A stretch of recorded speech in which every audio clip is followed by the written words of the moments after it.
నేనైతే చింతపండు పచ్చడి చేస్తున్నా.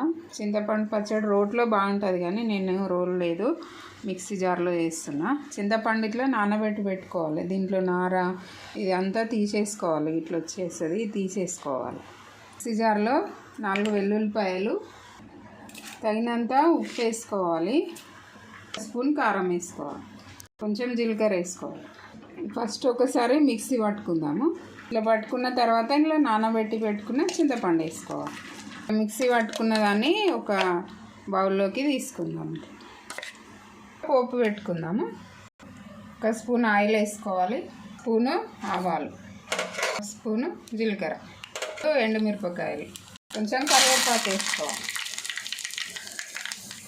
చిటికెడంతా పసుపు వేసి పోపును పచ్చడిలో కలుపుకోవాలి. అంతే అండి, అయిపోయింది. ఇది వేడి వేడి రైస్లోకి చాలా బాగుంటుంది. వేడి రైస్లో పచ్చడి వేసుకొని ఇట్లా కలుపుకొని తింటే నోట్లో ఇప్పుడే నీళ్ళు ఊరుతున్నాయి.